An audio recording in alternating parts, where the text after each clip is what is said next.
नमस्कार दुनिया हालचाल को स्वागत करुछि मु संजय। आसंतु नजर पकाइबा वर्तमान रो मुख्य खबर उपरे।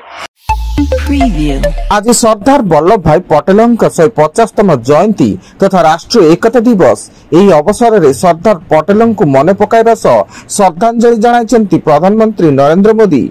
सेहिभଳି भुवनेश्वर कलिंग स्टेडियम ठारे लौह मानव सरदार वल्लभ भाई पटेल प्रतिमूर्ति रे माल्यार्पण करी श्रद्धांजलि जणाइछन्ति मुख्यमंत्री मोहन चरण माझी। आज पवित्र अणानवमी एही अवसर में पुरी जिला साक्षी गोपाल रे राधा पाद दर्शन पर भक्तों प्रबल भिड़ जमी। विलंबित रात्रि धाड़ी रे ठिया होई राधा पाद दर्शन करुचंती हजार हजार भक्त। आज दिन में राधा रानी पाद दर्शन कले कोटि पुण्य मिलता बोली विश्वास रही। राउरकेला सरकारी डाक्तरखाना रे चिकित्सा अवहेला जोगु जने गर्भवती मृत शिशु प्रसव करथिबा अभियोग होईछि। एहाकु केंद्र करी मृत शिशुर परिवार सदस्य एवं स्थानीय लोक माने न्याय दाबी करी हॉस्पिटल परिसर रे विक्षोभ प्रदर्शन करिसेंती एवं रघुनाथ पाली पुलिस घटनास्थल रे पहुंची तदंत आरंभ करिछि। कंधमाल जिला फुलवाणी ब्लॉक दड़की निकट रे इटा बोझे ट्रैक्टर उलटी जनकर मृत्यु घटिया बेले 3 जन गुरुतर आहत होई फुलवाणी मेडिकल रे भर्ती। उक्त ट्रैक्टर टी दोबगड़ ठारू इटा बोझे करी फुलवाणी आड़क आसुला एवं स्थानीय पुलिस घटनार तदंत करथिबा सूचना।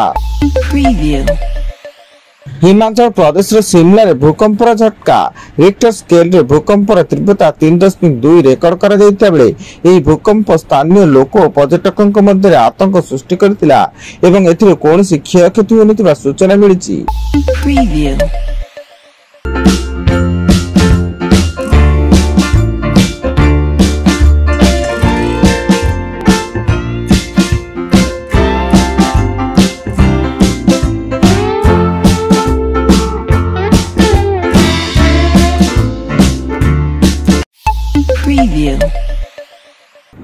ब्रह्मपुर आईनजीवी पीतदास पंडा हत्याकांड मामलार परिचालना पई हाई कोर्ट रे कार्यरत तथा सीबीआई आईन परामर्शदाता वरिष्ठ आईनजीवी कालीचरण मिश्र और अविनाश पाड़ी को नियुक्ति देवा पई Brahmapur SP Odisha crime branch DG को पत्र लिखि निवेदन करिसेंती।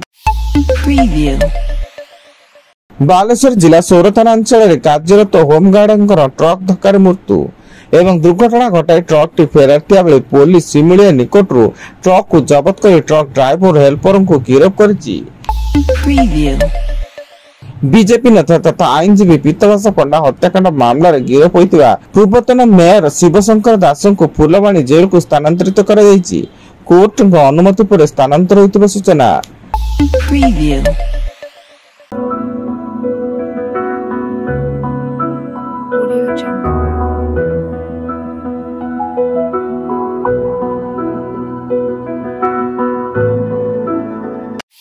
Preview.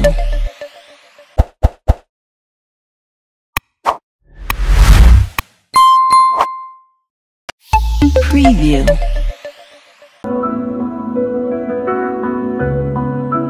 Audio Jungle.